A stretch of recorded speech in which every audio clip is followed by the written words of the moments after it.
Hello, hello, what is up? What is good? It is time to talk about my top 15 albums of 2025. This is one I was really looking forward to making because this year I really made an effort to try to listen to a lot of music to try to stay on top of interesting albums that were coming out. You know, if you've been watching these for a while for the last few years, I'm always on some mopey shit of man, I just haven't been listening to as much music as I used to. I haven't been prioritizing it. I haven't been making time for it. It's not like when I was, a teenager and I could just listen to like every single album that I ever saw get good reviews or whatever. But this year, yeah, I actually tried to carve out more time for it and not just always watch YouTube or sitcoms while working, but kind of explore some new music. It was immensely rewarding, immensely satisfying. I ended up with a laundry list of albums that I absolutely adored, that I returned to many times, of which this is only a sampling. But in terms of dispelling this feeling of, oh geez, I'm out of touch, I don't know what's cool anymore, I'm missing out on all these albums that everybody's really hyping up, that actually didn't change at all. If anything, I felt that even stronger. Not just, becoming more aware of more acclaimed music and realizing that I was missing out on more and more and more. But also just the number of albums that I was able to listen to like once or twice, really enjoy, and then just was never in the mood or didn't have the time or whatever to explore them as much as I'd like. At any rate, I am very, very happy with this list. I really enjoyed all of these immensely. So without further ado, let's dive in with our number 15 pick. This is, of course, Tall Tales by Mark Pritchard and Thom Yorke. And let's just start by addressing the elephant in the room. Why beat around the bush? Thom Yorke is not a good dude in my books anymore. And it hurts because I was a huge Radiohead fan growing up. They were my favorite band throughout most of my teens. Kid A, probably my favorite album for long, long stretches of my life. But man, yeah, it's a total disappointment. Mark Pritchard, jury's still out. Collaborating with Tommy Tom doesn't give him any points, but maybe he's a little less reprehensible. And when it comes to separating art from artist, I'm a consequentialist, which is to say, if it bugs me, it bugs me. And that sounds redundant, that sounds like a tautology. But basically, in some cases, the artist's beliefs or moral perspective or whatever is just so intrusive in my thoughts that I can't, listen to their music without it kind of butting in and making me enjoy it a little less. Other times, it's either through some quality of the music or some quality of the artist or just context or whatever. It doesn't intrude, it doesn't come to mind as readily, and it doesn't bug me, and thus I'm fine with it. Of course, if I'm actually going to give my money to support artists or listen to them on some sort of platform that will pay them or whatever, I'm a little more stringent. I'm not going to pay a cent for the privilege of listening to this. But here, it's actually kind of interesting because I would say Thom Yorke's abhorrent politics actually informs this work in a very satisfying, very interesting way. That is to say, he is a person, and this comes across on the album, that is full of self-loathing, of paranoia, of self-doubt, of isolation, a feeling that the world is turning against him, that everything has become hostile, that the walls are closing in. And the whole album is basically an exercise in tall tales, in these things that are kind of attempted narratives that he uses to try to organize his self-image, to organize his perspective on the world, that he hopes will lead him forward, that will help, he hopes will kind of pull him out of this quagmire. But they all turn out to be false starts, dead ends, tall tales. And hopefully the analogy is clear here between what Tommy Tom himself is going through and what Zionists at large are going through. And so when you listen to it, it's and you're reminded of, the politics he has, the worldview he has, you're kind of like, good. I'm glad that you're in a position where it feels like you have no allies. I'm glad you're in a position where it feels like all of your friends are turning against you. I'm glad that that has penetrated through your thick skull and has infected you with all these like bad feelings deep inside your head. That's your fault. Great job. At the same time, though, you know, it's not like Tom York was a happy and chipper dude before October 7th, and then, you know, he threw himself into the wrong side of this issue, and now suddenly he's depressed. His career has been full of sad music, of depression, of a feeling of alienation and isolation. And my feeling of me being kind of like alienated from his alienated perspective, where I get some sort of satisfaction from the fact that through this music he's very clearly suffering. It isn't still at the level where I'm detached from feeling him, from those feelings resonating with me, even if obviously the causes that led him to have those feelings are nowhere near the same from both of us. I too am in the grip of this album's ghostly voices, this very like sparse production that's so minimal and icy and jagged, and yet is so rich tonally with so much depth and so much complexity. This glacial pace, which with things unfold, it feels like you're trekking across like an Arctic desert. It's this huge and completely pure form of a mode that he has explored in a lot of other projects. Some of his solo work, some of Radiohead's music has elements like this. More specifically, I feel like this is sort of an off-jetting of the Smile, that when you listen to the Smile, there's kind of like one silvery thread that kind of dangles from it, and were you to follow that thread to its conclusion, this is the sort of wasteland of music you would find. It's really quite remarkable. It's really quite gripping. I haven't heard very much like this before. It makes me want to check out other Mark Pritchard albums for sure. But Tom York, of course, is just such a unique and powerful voice in this sort of context. Check it out. Don't pay me money for it. Don't pay money for it. Turn on Adblogger.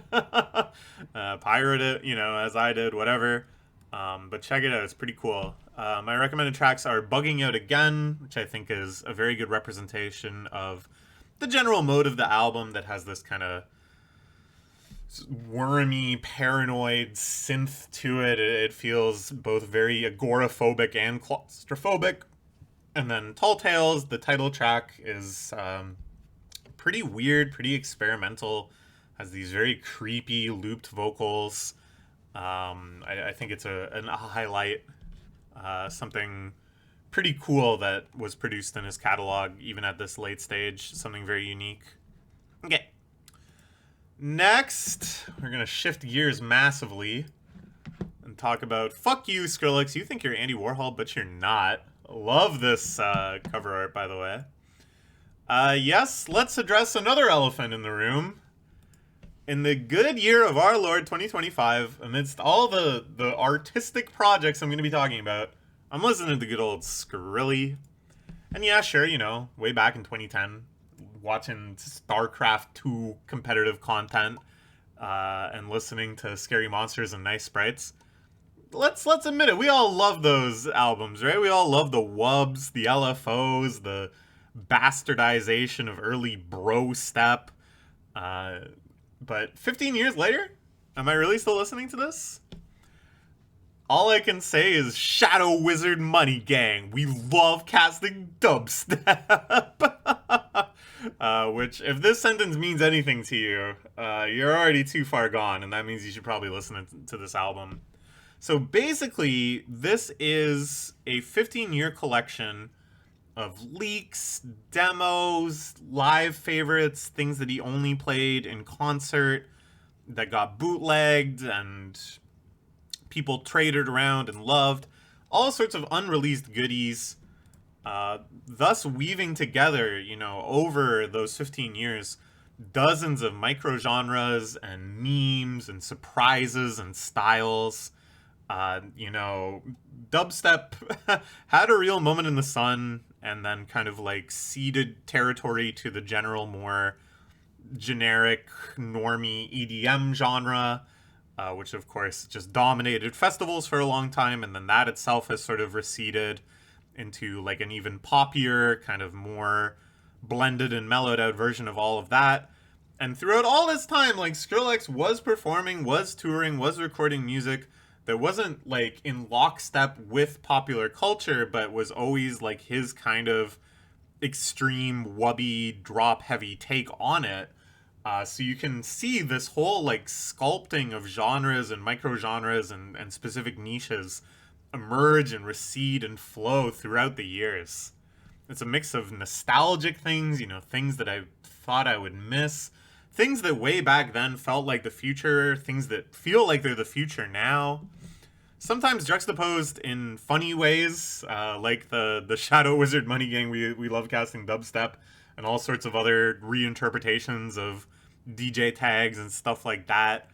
Often combined in ways though that feel just like so right, just like kind of the chocolate peanut butter kind of thing where suddenly these two ideas that were separated by a decade fit together so lovely, so ear infectiously, and sometimes woven into a blend that's just all jagged edges and inconsistencies. This album has some moments of real abrasiveness that come out through that juxtaposition where it feels like you're just getting beat around by completely conflicting ideas, and it's awesome.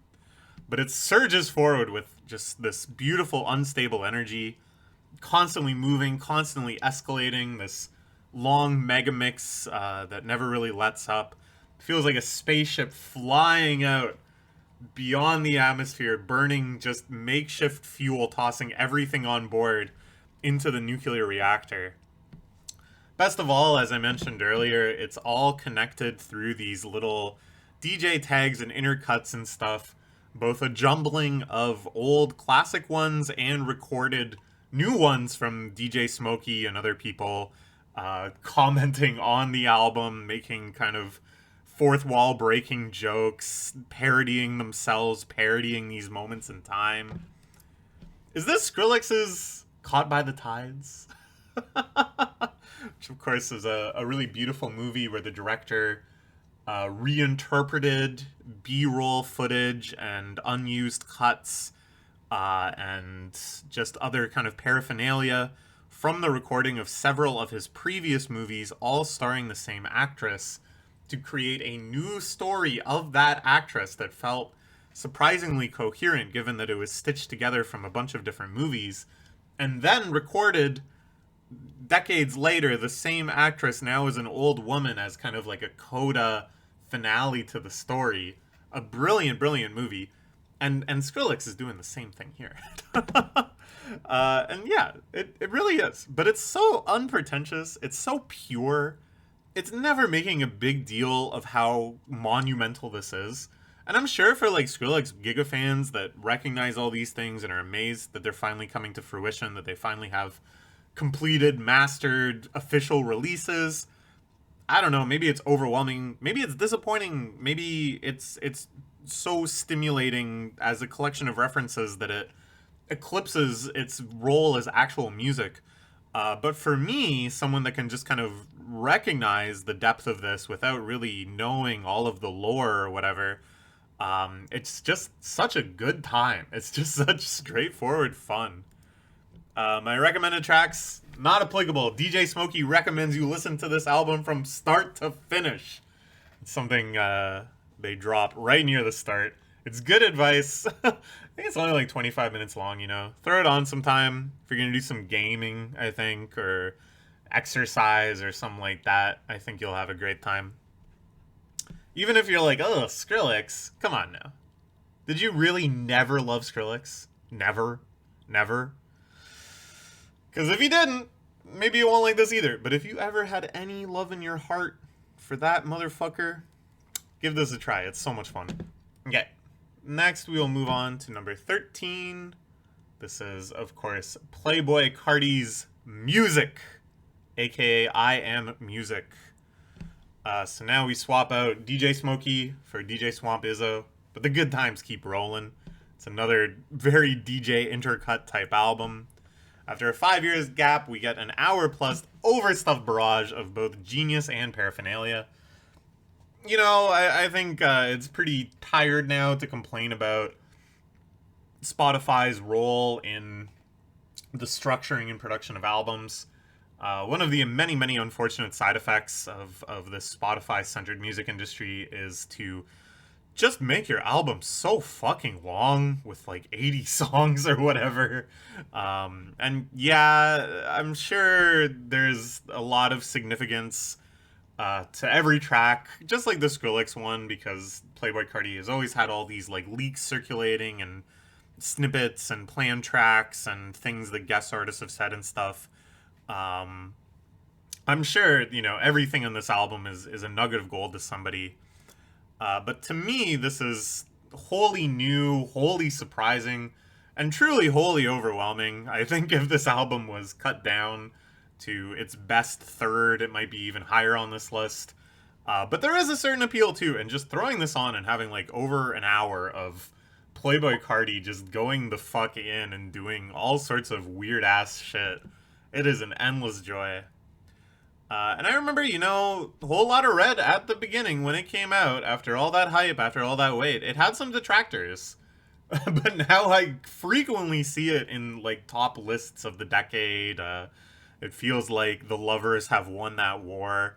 I think this, too, which has gotten maybe some mixed reviews, will have a very long arc of reevaluation that will conclude with the undeniable truth. He dropped another classic. It's some of the most abrasive, relentless, noisy, but also really raw, addictive, and hype music I've ever heard. It's loud. It's so loud. Crushed up, dripping with layers and ideas, all of them cranked up. It kind of feels like Phil Spector's Wall of Sound, or maybe better to point to Rick Rubin's War of Sound, but transposed into 2025. Aiming, though, I think for that same effect of just an overwhelming splendor. But in so many different ways, it moves like this, diving into beat genres with an impeccable ear and ambition that reminds me of the Based God at his best. Remember those like long ass Lil B mixtapes where you wouldn't have like any clue what the hell he was talking about, and most of them he would just be going off, and every single beat was like amazing, but half of them were like twice as loud as the other half. That's the kind of sense I get from this. Is that kind of project, which we've had way too little of lately. AAA names pop up as guests totally suddenly, often totally uncredited, with no fanfare. Just such like a raw ingredient usage where there's no like winking, there's no like, hey Cardi, it's me, Kendrick Lamar. Remember, not like us. But he's just there. Kendrick does the Super Bowl, and then he shows up and he does like goofy, silly ad libs and just drops a couple bars here and there for no reason, just because he likes Cardi. That's so beast. Beyond the sonic of the just the sonic appeal, there's this aggressive inversion of the proper order to things.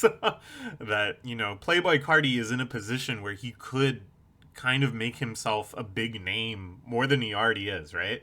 Like, he is on the precipice of fame that would totally, like, order of magnitude clear the recognition and money and success he's had so far. But he won't take like that additional step. He won't push any further into the mainstream. He's not going to make it easy for anybody. Critics, rap fans, pop fans, normies. It's all middle finger. It's all just rage. It's all so subversive and joyful. It's this monolith of expression. It's uncompromising and yet so endlessly addictive. It truly feels like a world in and of itself. My recommended tracks are Mojo Jojo, which features Kendrick doing things that you would never expect somebody of his stature and accreditation and many, many awards to be doing. It's very funny, very catchy. And We Need All the Vibes, which has Young Thug alongside some others, laying down some really excellent verses, really creating truly immaculate vibes. And you know what? I don't know if we're gonna get any more good music from Thugger. He seems to have been speed running some sort of mental crash out and released some really questionable music in 2025, let's say. So I think any good Thugger performance we need to really cherish these days. All right, now let's talk about number 12. This is another very major genre shift. This is DJ Rum's drums. DJ Rum. It's definitely not DJ Rum. I don't see. This is like my brain is weird because I don't like articulate when I read things in my brain. I don't hear things in my brain. So I've seen this word like a million times, but I've never like heard it even in my brain. So when I saw it, I like auto fired. I think it's drum, but I've literally never even thought about it. Under Tangled Silence. Something that really enchants me and intoxicates me in IDM type music, brain dance, whatever you want to call it, is what I would call a feeling of it resonating deeply and emotionally to like a mysterious non-emotion. And I'll try to explain what I mean by this, because that maybe feels weird. I first obsessed over this with the Aphex Twin song back in 2024, Mini Pops. It has this like weird little distorted vocal line, and I found myself feeling like really emotional when I heard it. I listened to that song all the time ever since it was put out as a single, and yet I couldn't really tell what emotion it was I was feeling when I heard it. Was I sad? Was I happy? Was I anxious? It felt like it was just some other part of the brain getting triggered. And it's like, if you think that there's this whole n-dimensional spectrum of brain responses to stimuli, just in the general space of like hormones and synapses firing and gut brain interaction or whatever, so few of those actually fall into the little buckets that we call emotional. There's like a vast array of things that we would just kind of classify as like noise or meaningless or just moo. So is it any wonder that occasionally you can like consistently trigger like a pattern that doesn't have a name? And I think this album stayed so compelling and revisitable to me because it's all about that kind of else. It exists so deeply within that like other territory.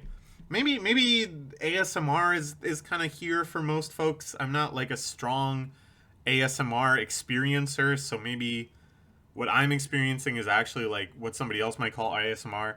Maybe there's other words that I don't know. Maybe there's some freaking German words or something. But it's something that I don't have a name for. And I keep touching my skull as if that's helping.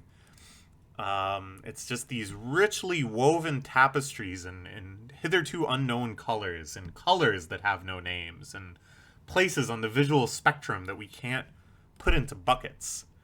The dominant mode of this album, to actually talk about the music a little bit, is fast and complex and delicate. All these fun little piano sonatas and stuff, a billion things all flowing past you. Sometimes it taps into Aphex Twin's noodly wonk synth currents. It's a virtuoso feeling, even though it's programmed music of somebody really flexing a performed talent. Other times it taps into the very rare air of early Moom, where it feels like a jam session of a wide array of different electroacoustic folktronics. Sometimes it taps into the Floating Points jazzy minimal exploration. Here, these journeys of pure piano tone or just long kind of accompanied solos of other quote-unquote instruments. Really feels like you're just kind of in the middle of like a long jazz performance where there's room to kind of just explore and pontificate. The combination, though, is more than a sum of its parts. It feels truly like an epiphany. It doesn't feel like, oh, this is like that and this is like this. but like discovering a brand new continent. And yeah, I don't know if it's like ASMR per se, but it's some sort of like activation. It's maybe like an autism thing too. I don't know. It is actually kind of similar to a feeling I get when I watch like Panenkoic or Bismuth or Three Blue One Brown or whatever. Just this kind of stimulus, this activation. And this album is so full of that feeling. My recommended tracks are A Tune for Us and Three Foxes Chasing Each Other. These, I think, are both good kind of suites that show a lot of the different modes of the album working in combination with one another. They feel like nice little journeys in and of themselves. Really, really good stuff. All right, now let's talk about one of probably the more well-known albums on this list, Let God Sort 'Em Out by Clipse. And right now we are seeing my least favorite thing about this album. It's the album cover. Why do they get Cause to the album cover? I don't like Cause very much. I don't know. It's just not for me. It's just not for me. It's just like so kind of like shallow hype beastie, you know? It's like Antisocial Social Club in my mind. And then he had this whole exhibit at the AGO that was there for like half a year. I was just like, I don't know, like some of this stuff is kind of neat. It's neat that he's been doing it for so long, so he's got this kind of like legacy, but like, just not for me. Anyways, but it is for Clipse. And who am I to disagree with Clipse? After a 16-year gap between Clipse albums, they return at last at full power. Perhaps the most desired duo reunion outside of Outkast? I think so. And sure, you know, Push was releasing music the whole time, and sometimes we got Malice or No Malice popping out on very rare occasions. We did have the guest verse Clipse reunion on Use This Gospel, aka Law of Attraction, which is a really, really phenomenal track. I don't know, I could go on about that track for quite a long time. My boyfriend and I listen to it all the time. It's so good. But this was like a big project. And Clipse, I think, has always been about the big projects. They're always lauded for their album releases and stuff. So this is the moment. This is the one definitive action we've been waiting for so long for. All the obstacles and derailings and everything that led us here, that all just adds to the impact of it, I think. That just adds to the excitement, to the historicness. And this is just, it's pretty much exactly what I would expect and what I would want from a new Clipse album. It's a title that reinterprets some hard as fuck phrase. I don't know how the hell they keep choosing them so perfectly. Every Clipse album has like a freaking tough as hell title. Wall-to-wall Pharrell production, as necessary, in the sweet spot between like sinister, edgy, cold, a cold killer, and smooth, kind of classy, refined. It's such an addictive dynamic.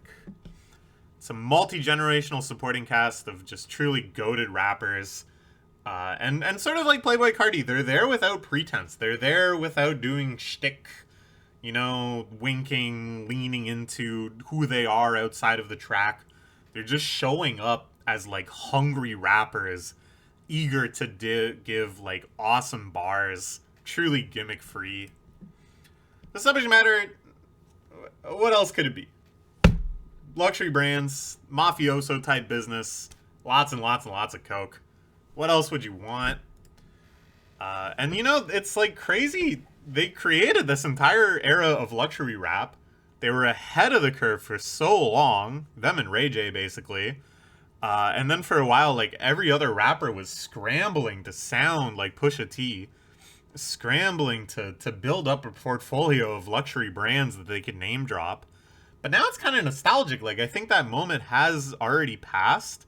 And I would say that this kind of like elder statesman role, it suits them even better than being early. It suits them even better than bucking the trend is just kind of being the like, we're still at it stalwarts.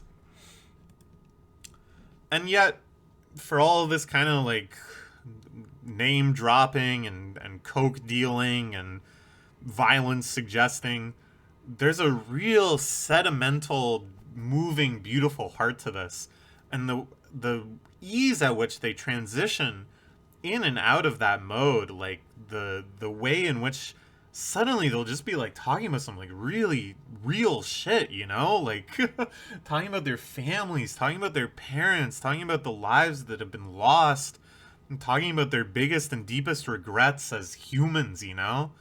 And it doesn't feel like a juxtaposition. It doesn't feel like it's coming out of nowhere.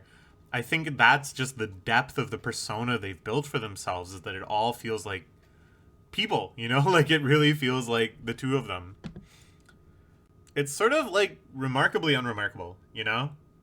Even though this is such a kind of historic release, even though this was so anticipated, there's no grandstanding. There's no bullshit. There's no interludes. There's no long ass build up hype intro. No tracks over 4 minutes 30 seconds. It's like all business. They just are like right back at it, locked in. My recommended tracks, the opening one, The Birds Don't Sing, which reinterprets a Werner Herzog quote of all things into a really touching, soulful track about their relationship with their parents.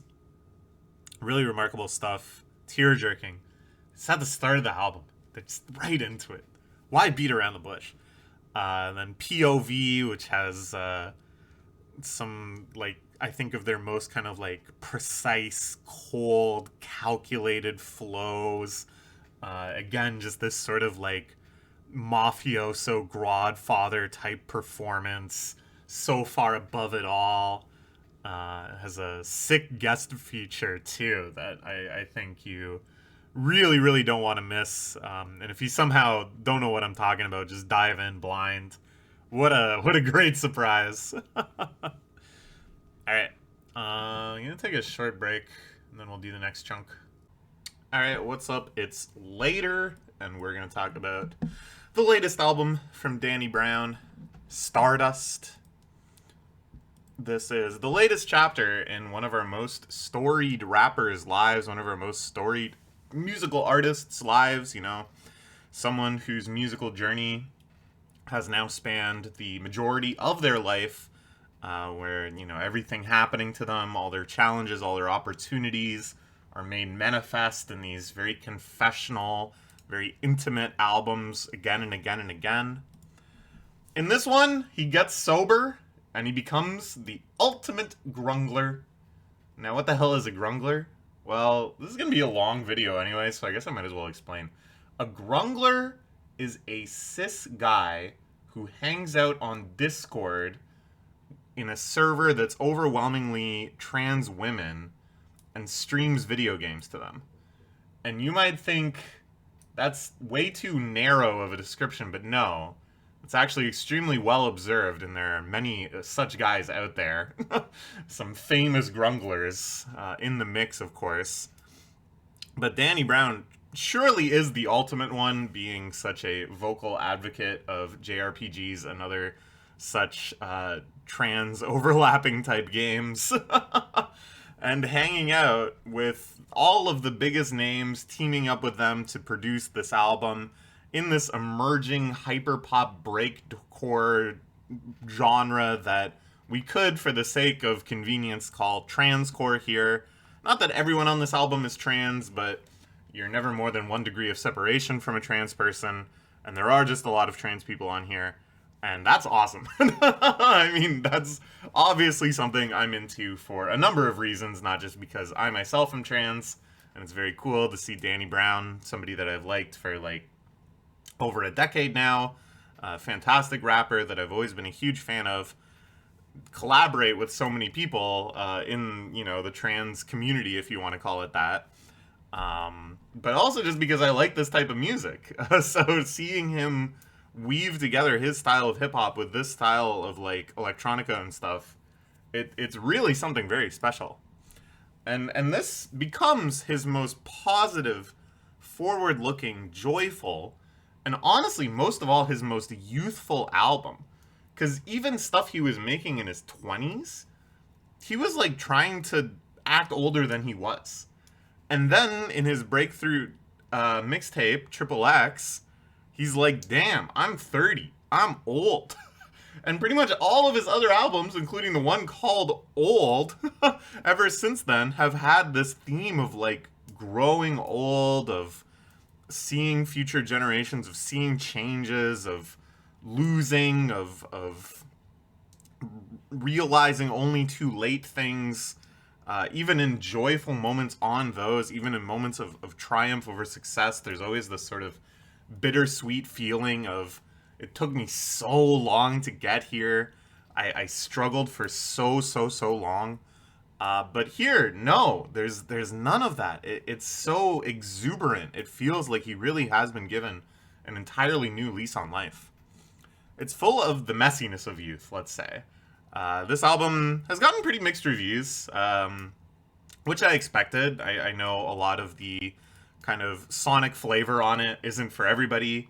And I will say, yeah, it's a little uneven in quality. Some of the tracks, I'm just kind of like, what are you thinking here? But it's a little unfocused in concept, too, even though it has these sort of core theses. It does wander around to a lot of other topics as well, without really any sense of necessity or urgency.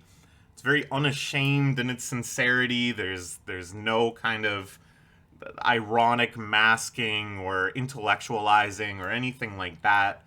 It's very unpretentiously high-minded in its discussion of what makes an artist and how do you self-evaluate and how do you become creative and, you know, all of these kind of grand narrativizations of his life that he sort of recasts all these events and stuff in new context. It is quite high-minded, like it is quite conceptual and sophisticated, but it's not pretentiously so. Again, it's just so relentlessly sincere as well.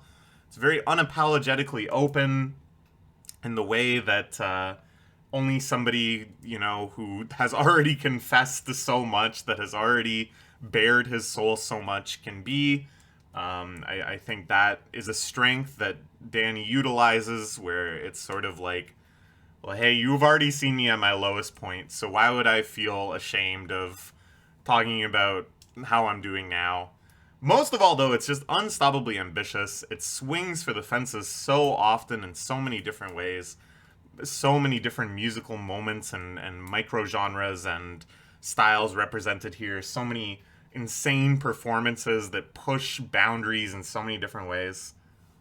It's great, man. For me, it succeeds on the level that a lot of Danny Brown albums do, especially his collab with JPEG Mafia a few years ago, which was one of my favorite albums that year, Scaring the Hose, which is just these really brain-tickling moments of abrasiveness, Danny's signature style of saying shit that just, like, doesn't quite line up with reality in a really kind of addictive, intoxicating way. So many classic lines on this one as well. So many wild verses from so many rappers being pulled from, you know, more the hip-hop side of things, but then also a lot of these trans electronica artists dropping bars and stuff too.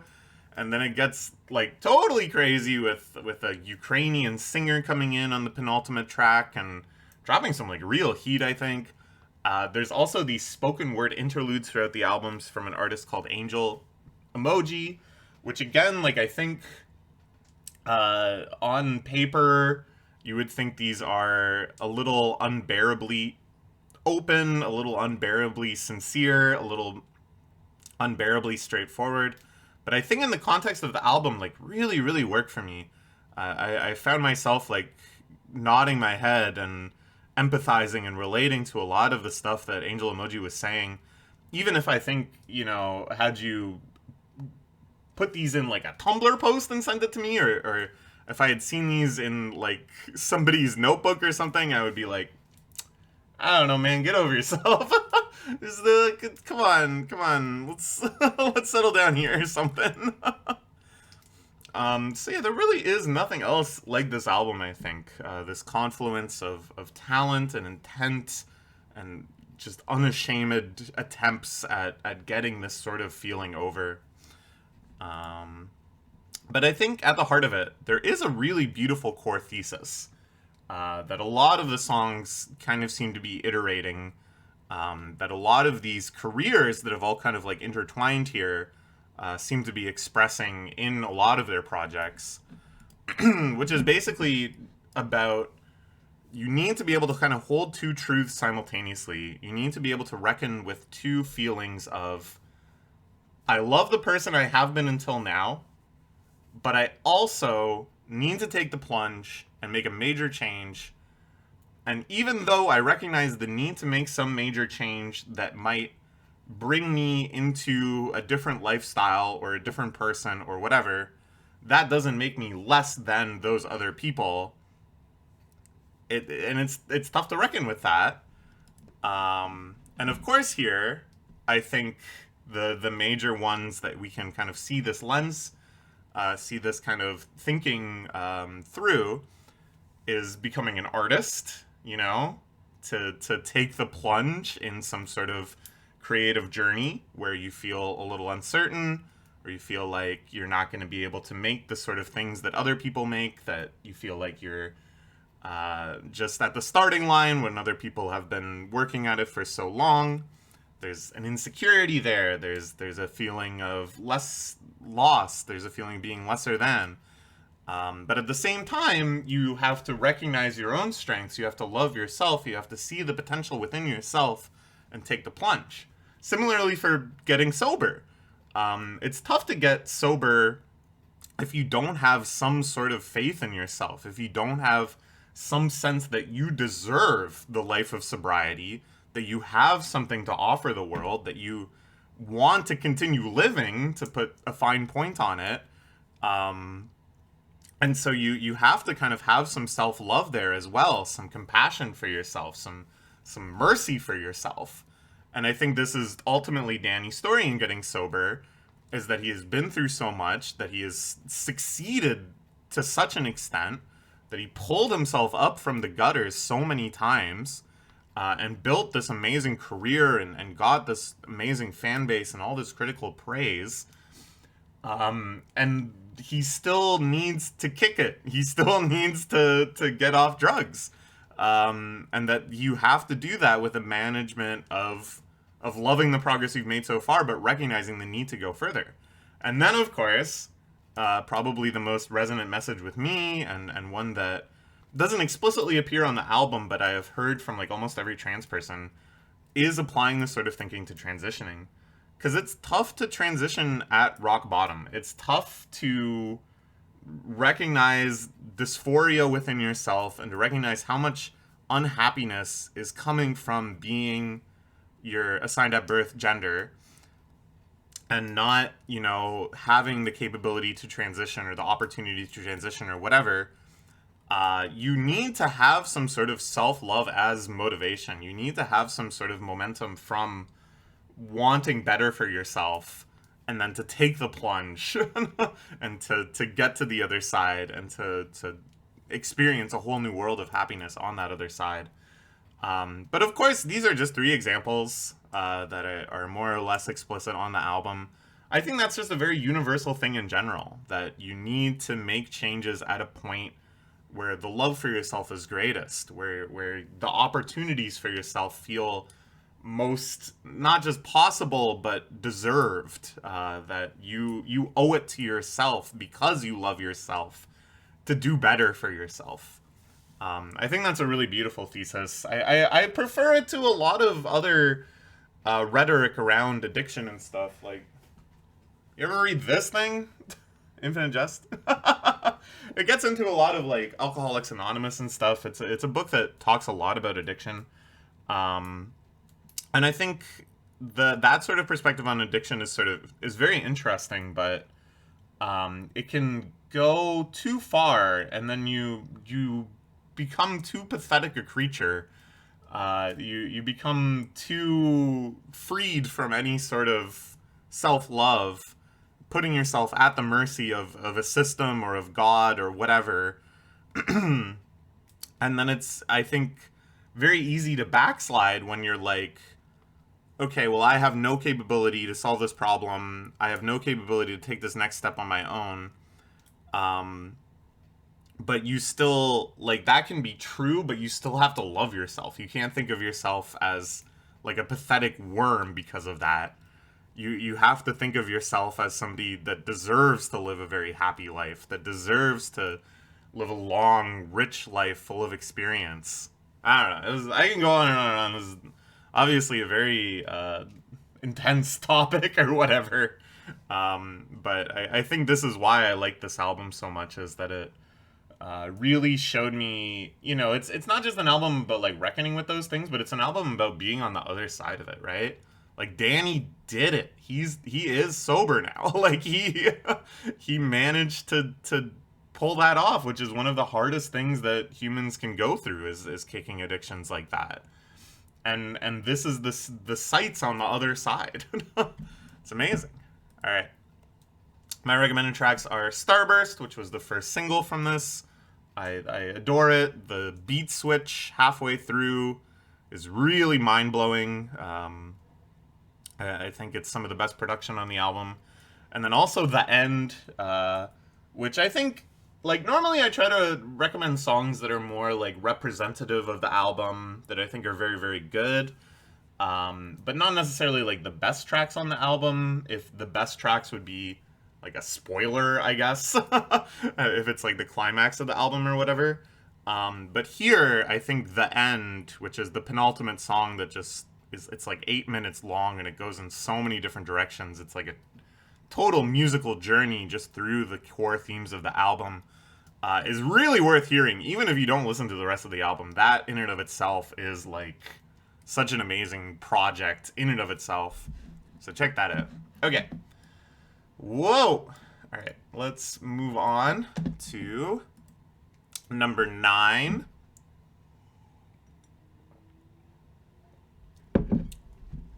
This is Viagra Boys. Viagra Boys, I think is how you pronounce this. I went into this with some trepidation. I'm not gonna lie. I had seen it praised by various people, and so I was curious, but I don't know. I figured, oh, like, what is this? It's some sort of shtick. It's like kind of ironic, maybe. It's some sort of parody. And then, if it is, do I even like what it's kind of riffing on? Like, is this gonna land for me, or is this just like a scene kind of making jokes about itself that I am just not interested in, not involved with? Will I even get it, I guess? But man, just listening to it, the relentless groove, the undeniably catchy hooks, and the hilarious, hilarious lyrics, I was won over very, very quick. Cause yeah, like ultimately, this is kind of like a performance. It is, like a caricature of attitudes you see in other sort of punk scenes, alt rock scenes, whatever. But it's also real insofar as this is how this guy really does live. The lyrics aren't like dissociated or alienated from his life, but it's not like he's living, it's not like a lifelong ironic performance or something either. It's just like a characterization of his own life. I don't know. It's hard to describe it. It exists in kind of a weird level of kayfabe, but the important thing to know is that it is real. Like it's, it's not like you're encouraged to just laugh at it. This is real shit, you know. This is a Swedish band, although started by an American expatriate, that is full of adoration and total adoption of American kind of slob punk. It is self-destructive in its adoption of it, and much of the songs are about, kind of like the health effects of being a wastoid, whether that's to your physical health or to your social health. But it's very loving too. It's embracing all of that dirtiness, all of that grime, all of that slovenliness, in a way of saying, this is a joyous way to live life, I guess. So can you say that this is like a weird evolution of Refused in a sense? It's a Swedish punk band's perspective on the punk scene as a whole, sort of. Sonically, though, it's much more in the great lineage of Butthole Surfers, of Ween, of Cake, bands that as well kind of played with a having your cake as well as eating it, as well as smushing it into your face level of kayfabe, where they were both kind of intellectualizing and existing outside of what they were making, but then also fully indulged and enjoyed what they were bathing themselves in. I don't know. It's hard to talk about this stuff. It's hard to really put it into words, and I think trying to put it into words, you're already just kind of inherently missing the point. But you get it. I think if you listen to the song Pyramid of Health, which is my favorite song on the whole album, it's in the recommended tracks, obviously. Right from the very opening bar, the weary twang of him singing Hanging Out before it goes into this whole kind of like strange anecdote about being recommended different health cults and going through all sorts of weird surgical treatments and having these strange visions, and it meanders into almost kind of like late night Adult Swim stoner cartoon territory, but you can recognize so much of the character of this guy and of this type of music, I think, just from the way he says Hanging Out. And when I heard that, I had already been enjoying the album, but when I heard that, I was like, oh man, this type of guy is still out there. I'm so happy. But honestly, what impressed me the most is the spots where it kind of just leaks out beyond the laughs, where something a little more vulnerable, a little more depressed starts to show itself in the cracks around these sorts of facades and performances and jokes. And on paper, had I been told that that was, parts of the album were going to feel like that, I probably would not have been down for that. I would have been like, all right, no, come on, let's like keep it moving here. Let's keep with the catchy songs and good hooks and big laughs. But when shit gets real, it doesn't really feel like a betrayal of all of that stuff, of what's come before. Instead, it's more just like, when you're out drinking with somebody and the whole time it's just been like ironic shit talking and joking and putting on various caricatures and performances, doing bits. But then at a certain point in that nebulous space between late night and early morning, where you start getting into that real talk, and you're just like, damn, man, I'm sorry. Shit, man, wow. Like, I thought that was all just jokes. But, like, I didn't really just think it was all just jokes, but, like now I know. Like, now we're talking about it. Now I'm like, yeah, you're really going through it.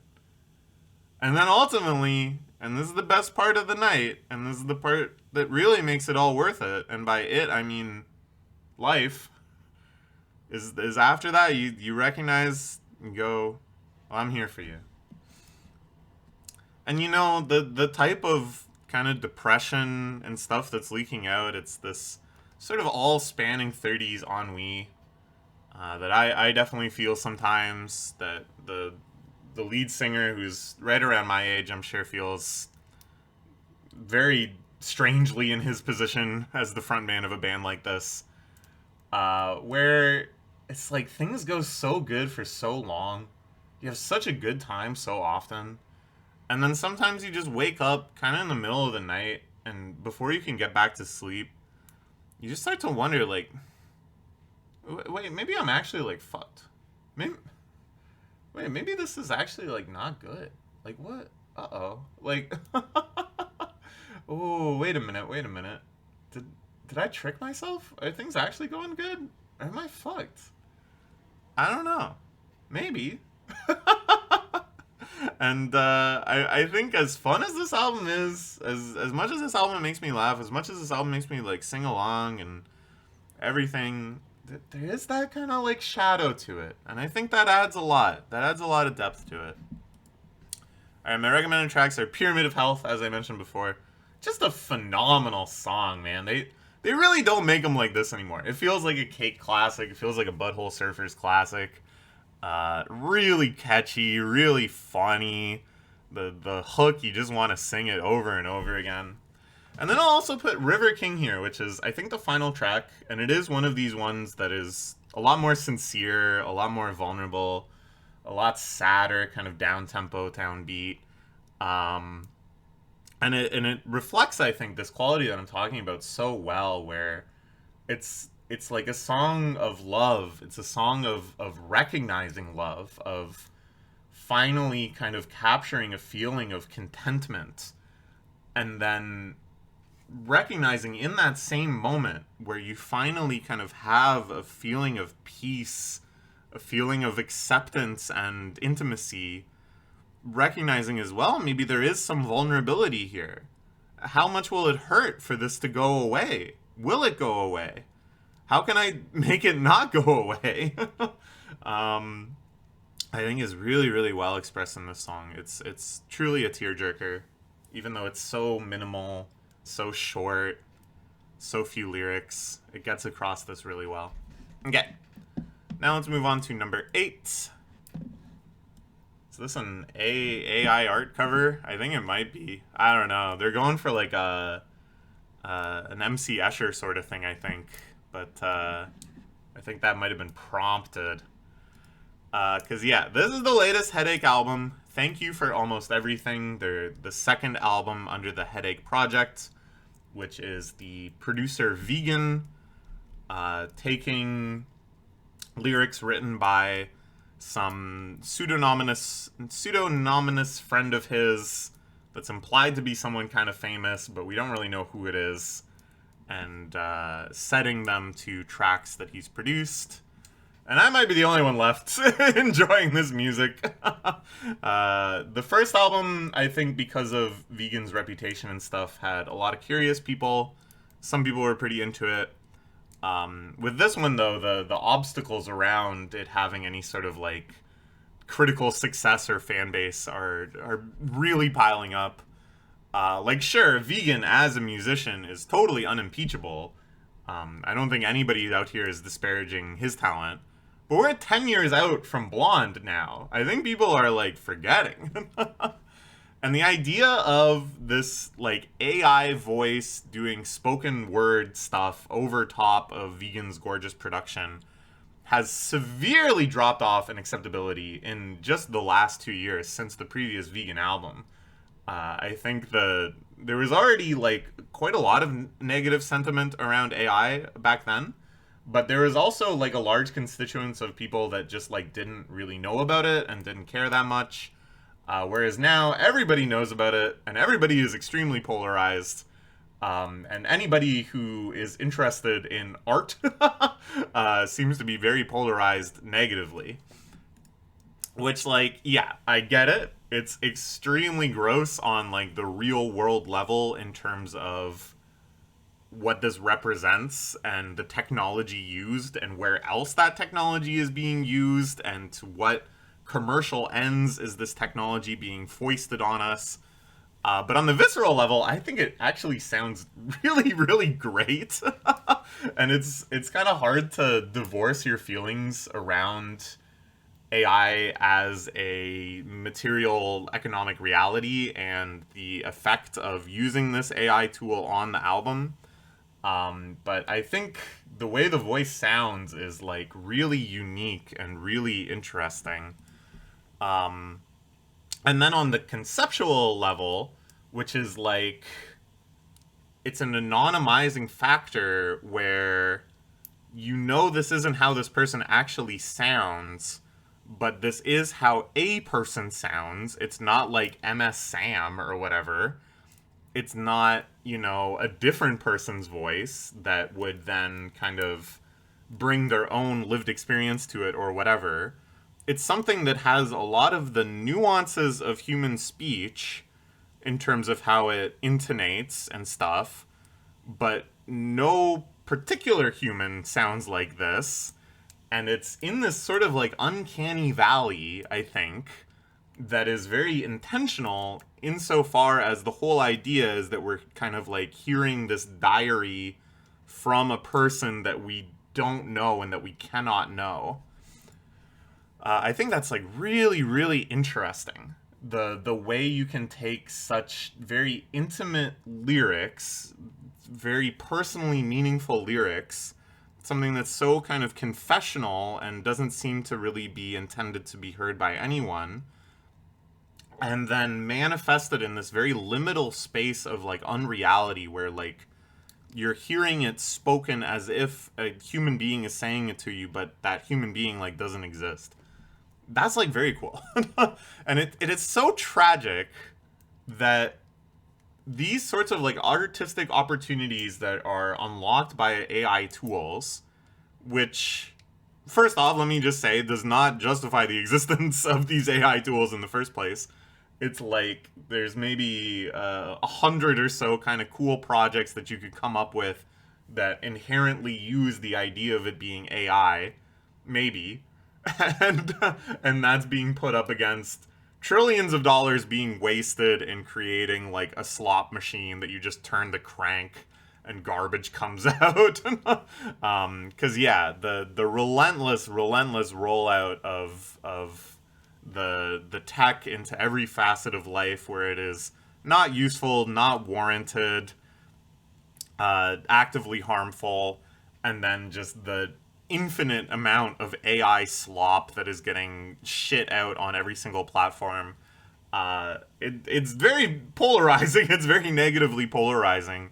And so I think if you were like an artist and you were trying to come up with things like this where, you know, the abilities that AI gives you to create these sort of like liminally unreal things, and to find things that explore that unreality, like why would you want to? Why would you want to dip a toe into this at all? It's actually kind of crazy that Vegan did, right? Like, I don't know how he's not really getting away with it. I haven't seen this album really discussed anywhere. At any rate, the first Headache album I adore. It completely took over my brain for a little while, for like a year basically after it came out. It felt like a new avenue of despair. An album that was honestly just as bleak and hopeless and despairing as something like Shushu's A Promise, but reflected upon a previously totally unknown access, that it existed in a new brain territory of things that make you feel bad. And this has a lot of the same qualities I really, really liked on that of kind of like self-mythologizing, this deep diary language where you start kind of coming up with your own terms and systems and codes to organize your thoughts. This feeling of kind of exploring your own past, recognizing patterns, self-therapizing, trying to find some sort of cause and effect for the way that you are now. Here, though, it's like the whole same sort of process, but instead of the first album, which was all about a suicide attempt and kind of the rising and falling action around that, this is all about being in a place of actual like contentment and happiness and hopefulness, and doing the same kind of process of like, how did I get here? You know, a little talking heads for you. It's an album of satisfaction, of pleasant nostalgia, of escape, you know, of escapism in a positive way, of being able to free yourself from trauma, of stress and anxiety, of mild comedy, lots of just little jokes and little funny anecdotes in this one. Whereas the first one was full of anecdotes and jokes that make you go, the structural language here, as opposed to the previous one, which was a lot about like concussions and brain trauma and undiagnosed mental illnesses. Here it's a lot more about color, emotion, vastness, lessons. And A repeated refrain is, you know how this feels. After describing some small little sliver of daily experience that brings you a small little nugget of satisfaction, you know how it is. This is the way. this one the Northern Line started saying that got me is describing just some sort of like typical social pleasantry or whatever, usually an exasperation to a chatter that doesn't get it, and then going, this is the way. Just this kind of idea that there is sort of like a harmonious way to live, which sometimes feels so unlikely or feels so kind of stained or corrupted. But that just kind of by happy accident, you can arrive at a way of living that makes you content. It is quite miraculous. And to have someone describe their own version of that, and to kind of like in your mind mirror it to moments in your own life where you feel the same way, and then to hear, you know how this feels. Ooh, what a great feeling. And the production to match, even though I think something that was really cool about the first Headache production is that it was still really gorgeous. It was still just very beautiful and radiant and kind of hypnotic and engrossing. Here, it's you know, it wasn't abrasive, that is to say. It wasn't like Shoo Shoo, where it's just like despairing shoegaze or whatever. It was that kind of lyrical content with the sort of vegan production that made him so adored for like Frank Ocean albums and stuff. Here, it's even more bright, even more playful, while still retaining that depth, that complexity, that immersion. And you know, often an artist becoming happier is a sign of bad music. We've discussed this a lot before in videos on music. that it feels bad, but sometimes I'm like, you got your shit together too much, and now this like isn't anywhere near as interesting. But I'm finding more and more exceptions to this rule. Maybe because I am becoming happier too, and now it's like I get it that there is actually a lot of interesting things to say about happiness. Whereas before I kind of saw it as like a monolith of like, good for you. But this, I think, moreover, it just still slaps. It's still really addictive to listen to. I still find it like very fascinating just on a lyrical level, on a literary level, to kind of like explore the character of this speaker, to hear these stories from his life and stuff. It still has a lot of depth. It still rewards a lot of analysis and finding patterns and finding the structure of the language.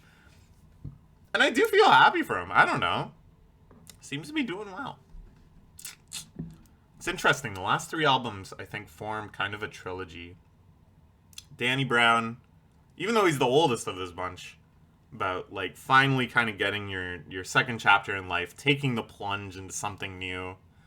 And then Viagra Boys, kind of like, all right, I kind of figured my shit out. I'm doing good, I think, but there's this lurking doubt. There's this shadow of like, are the chickens gonna come home to roost? I don't know. Can I really keep this up? And then this is sort of like, thank you for almost everything, former self. I've made it to a place of actual contentment. And I can really relish in it. So my recommended tracks are I Appreciate You, which is an early one that kind of breaks down a lot of his current worldview, and Trophy Life, which I think is the most explicit about this idea of just kind of like the complex and fascinating, miraculous structure of an everyday happy life. Okay. What's next? All right, yeah, this is different. this this kind of breaks out of our journey of self-actualization. This is the new album from Billy Woods. Now, I've seen a few white people who don't say the title of this album, which, you know, honestly, I don't want to say it necessarily either, because it's not a word that you want to get clipped saying out of context or something. But of course, it refers to the doll on the album cover, which is like a racial caricature doll that has been sold as a children's toy since, things were a lot less civil rightsy, if I can put it that way, I guess. Not that things are good now, but it reflects a previous era of even more explicit and commercialized racism. And this album, as well, obviously gets into that kind of territory. This is an album of paranoia and despair, and what I'm gonna call elevated horrorcore. And that is a horrible thing to say. I want to slap myself for saying that. I'm sure a lot of people wanted to slap me for saying that. But I can't think of any better way to put it. Because I think it's pretty accurate. It just sounds stupid. But if you forget that it sounds stupid, I think you'll find that it is actually a pretty apt description of what's going on here. Because, like, when you think of horrorcore rap, the stuff that was very popular in the late 90s and early 2000s, rap that's about, like, very kind of, like, sinister, villainous violence. It's a little fantastical. It's often kind of gory. It's often very macabre, very kind of eerie and creepy and sinister. It's a little fantastical, though, right? Like, it's not about kind of like day to day lived experience, but rather sort of a persona or heightened moments of one's life, something that has that kind of like horror vibes, right? It's like a slasher movie. It's like a supernatural horror movie. It has something that breaks outside the bounds of lived experience. But this is like the real shit, right? Like, this is horror of poverty and prejudice, of depravity that emerges from people being pushed to their limits. And these are the themes of what we call elevated horror, which has become, very misaligned, really just turned into a punchline. People going, and in this one, the monster was trauma. In this one, the monster was homophobia or whatever. Actually, I should check my Slack messages. I'm getting a few right now. Let's make sure it's nothing urgent.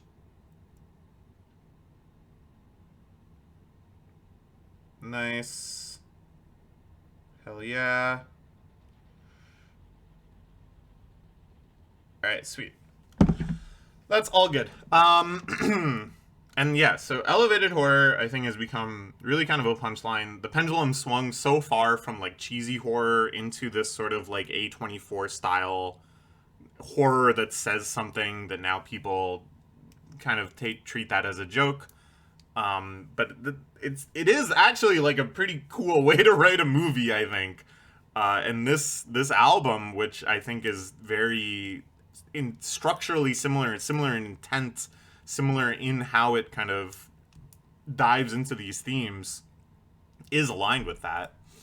So this is just a brief overview of what you're signing up for when you listen to this. A barrage of flash vignettes of rundown neighborhoods, of post-eviction lootings, suicidal ideation, substance abuse, abusive relationships, self-loathing, where the narrator, the Billy Woods persona that he puts on this album, is spared by far the least. Delivered in verses that really slide into your inner focus in a very chilling way of realizing, the sort of build up of a scene from just raw images of small quotes overheard or acts witnessed, and then the big picture starts to come into your mind piece by piece. Very, very chilling, very haunting, with this dizzying variety of subject matter, from sort of like the holistic perspective of one's lived experience, weighing together all of the factors that led to these horrible moments, but then also kind of wrangling this personal responsibility of feeling yourself as a unwilling participant, but a participant nonetheless in these sort of structural, cyclical violence, to zooming out and recognizing the government ops, the way that the CIA perpetuated a lot of this poverty, a lot of this drug abuse, a lot of this violence, and then recognizing that it's the same pattern as the CIA reinstating these cycles of violence to destabilize places in the global south. To have that kind of like clear-headed perspective on all of this while still manifesting the turbulence and the distress at the personal level, it's dizzying. It's truly dizzying, and it feels unescapable. It feels like both the entire world is in on it, in and on this conspiracy of violence and despair, but also the walls are closing in on you personally. It's anecdotal and rambling, but with this very core ontology of the world that stays very, very consistent, that everything is just a reflection of this kind of singular focus on how fucked things really are. But it is not just elevated horror, but elevated horror core, you know? It's dramatic and flashy and theatrical and truly expertly delivered by Billy Woods and a variety of other rappers. With such a wide range of beats, dark jazz. You ever listen to dark jazz? Check out the Kilimanjaro Dark Jazz Ensemble. They're great. Drone at times. Real heavy, real shit kind of blues singing. Noise. Tears. Sampling crying. Sampling the creaking of an old house. Sampling footsteps running about. Real heavy shit sonically. I gotta say, man, I am becoming so amazed with Billy Woods. Between this and Maps, I know he's put out a few other projects in between as well. I haven't explored those as much, but I listened to this a ton, and I listened to Maps a ton. And they're so different, not just from each other, but they're both so unique in like what they are. He's really becoming like a one-of-one talent in my mind. They're two albums that sound completely unlike each other, and also just unlike anything I've ever heard, period. Definitely check these out. You can listen to Maps. Maps is kind of more in this general theme of feeling okay in your 30s. So depending on the mood you're in, check out this or Maps, or back to back if you really want to go on an experience. My recommended tracks are Waterproof Mascara. This is one that I mentioned that samples crying as the major component of the beat, and has some of the most chilling, harrowing depictions of like mental health and just everything. And A Doll Full of Pins, which is a real odyssey of kind of like blues singing and sort of like a lounge experience, but with this building up analogy of seeing yourself as the doll full of pins, obviously, which reflects, you know, the title of the album and everything. Really great stuff. I think that is, to me, kind of like the climax of the thesis of the album. But if you're up for it, I would really recommend just listening to it the whole way through. It is quite the journey. Okay, let's check my Slack messages again.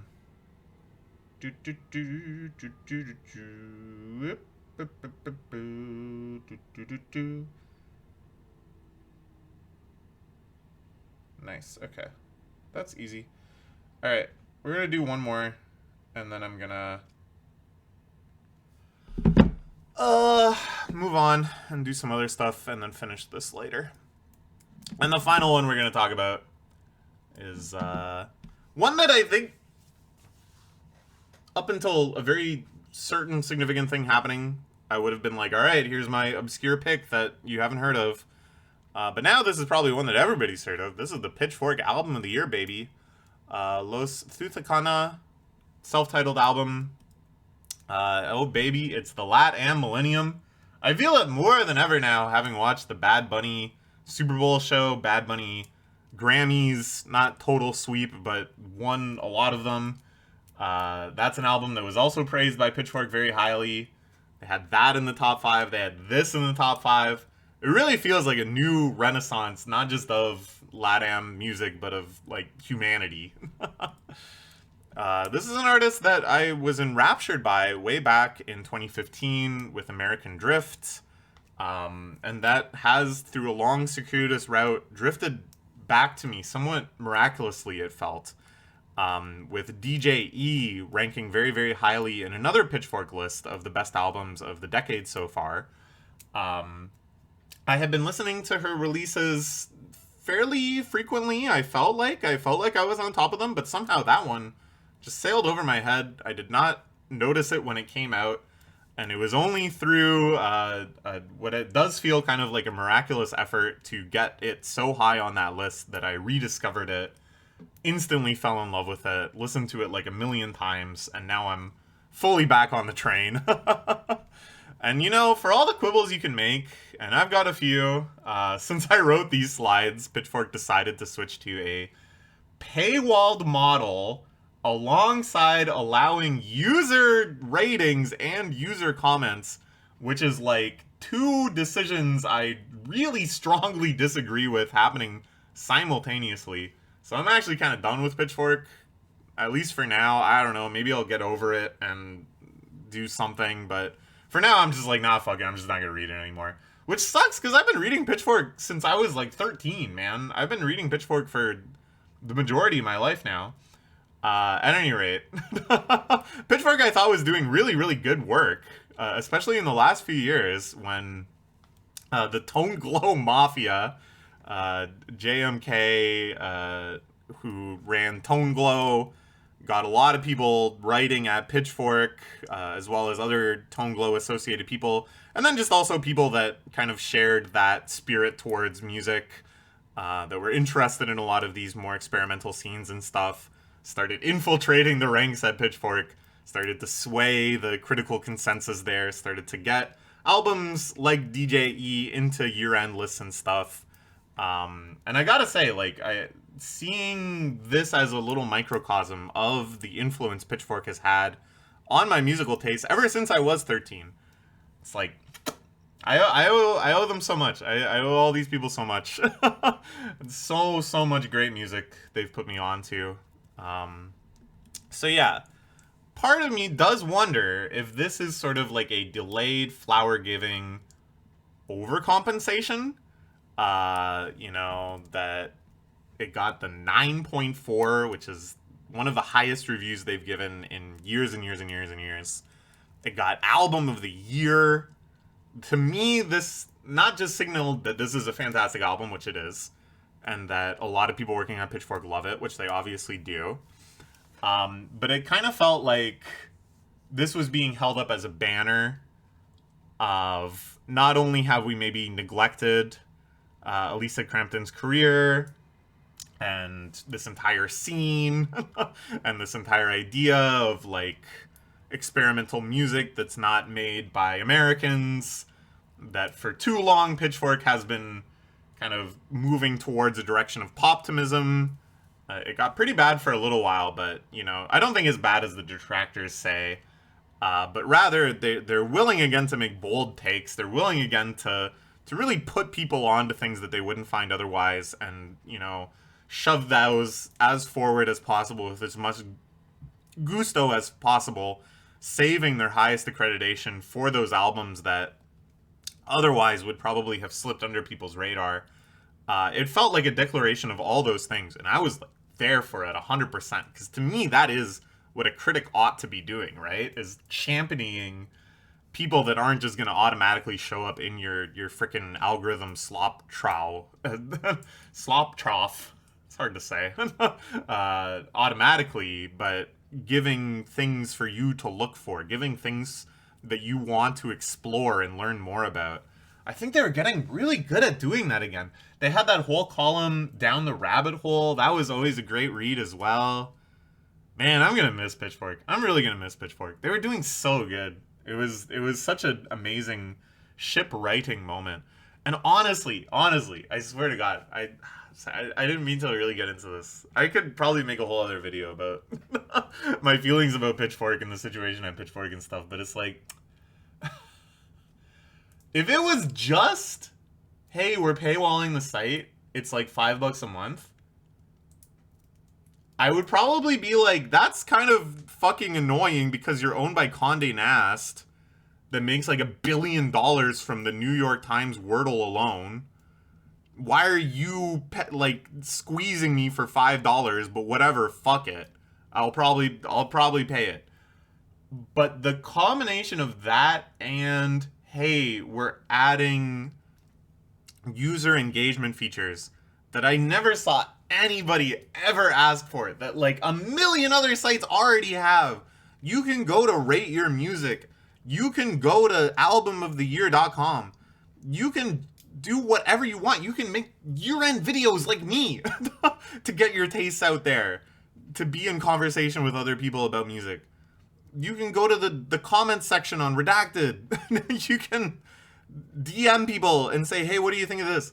Why does Pitchfork, where the whole idea is I'm like going there because I trust these people to have interesting takes and to put me onto interesting music, why the fuck would I want to see a whole bunch of fucking yahoos throwing shit in there anyways? I can go anywhere else for that. I'm going here to escape that. And just the putting of the user score right up next to the critical score, so you can gawk at it and be like, whoa, the critics missed on this one. The Mars Volta redeemed, or whatever. When that's like the whole point of all these other sites, Metacritic, Rotten Tomatoes, that have the critical consensus right next to the user consensus. That sort of like gawking, clickbaiting, screen cap chasing behavior. Ugh. And you know this is just gonna drive them back to, if not poptimism, at least like pop obsession. Because this clearly reveals to me that what they see as the financial model of Pitchfork is do things that will get a lot of attention on Twitter. And what gets the most attention on Twitter is them talking about like Taylor Swift, Charlie XCX, talking about big pop stars, having hot takes on big pop stars. That gets so much engagement. And what could be better than engagement? Nothing. Oh my god. Okay, anyways. I gotta calm down. I'll have a little bit more coffee. No, that's not bad. Coffee makes you sleepy. It's a little Nirvana, the band, to show them reverence. Whatever. Okay. You know, I still think DJE is like way better than this. I like this album a lot, obviously. I listen to this album a lot. But I still think DJE is like her masterpiece. I think that's the high watermark for this whole project and scene. But whatever. I'm not complaining. I did just complain for like 10 minutes, but this decision, giving this album of the year and rating it so highly, I'm not complaining about that. That's awesome. This is another sound journey through time, through space, through the brain, using the sonic landscapes and languages that she's built up album by album by album. I think this is something I just love in music in general.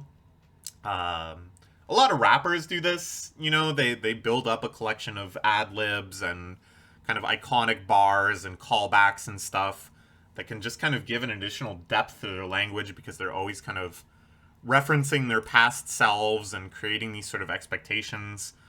To jump to a totally different genre, I think World's End Girlfriend is phenomenal at this, coming up with a kind of like a codified sound language where certain progressions in the overall composition of the piece are signaled by certain sounds being foregrounded. Most famously, the brow on the electric guitar. And Elisa Crampton, I think, is the best of anyone I know at doing this. Like, I can kind of pinpoint the origin points and evolution of all these different, like, sonic ideas that just kind of build up more and more in complexity, such that you can make almost like a sonic thesis of each song based on all of these different components. I praised this extensively with World's End Girlfriend, the same sort of self-illusion structure. The scattered gems of little radio DJ being brought in and swirling out with that kind of sound effect I associate most with like crunk music, static bathing that rises and falls like the tide, and the titanic, iconic, from the very start of her career, dropping the E. Oh, I love it. Oh, every time I hear that, it's like I get so fucking pumped.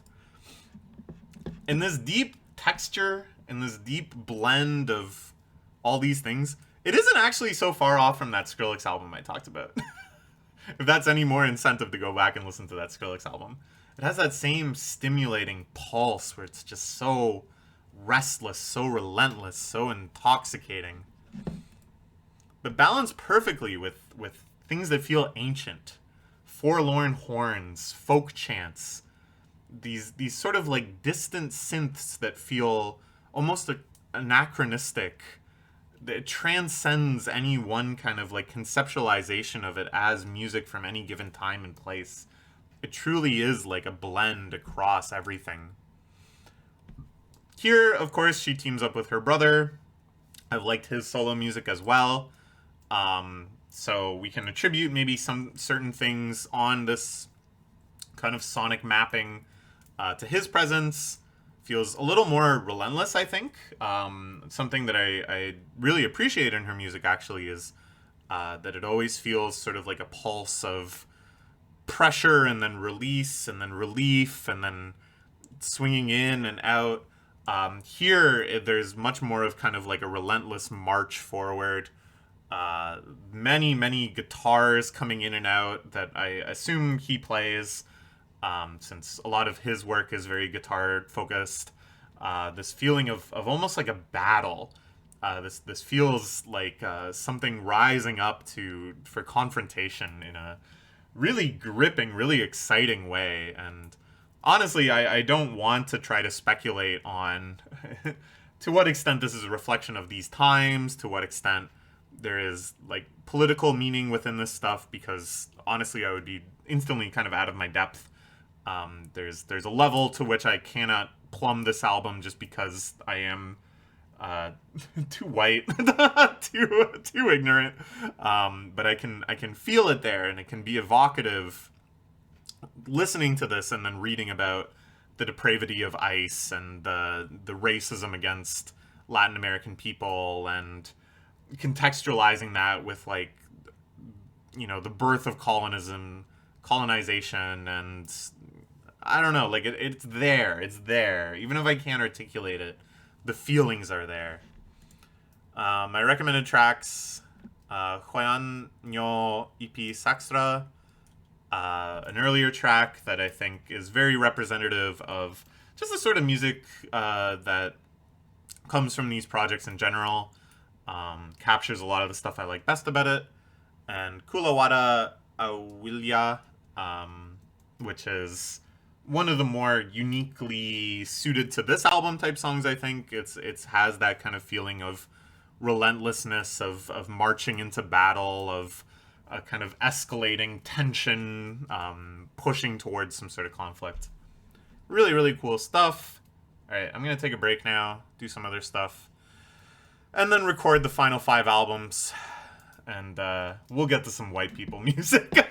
We'll get to some music that I'm qualified to talk about.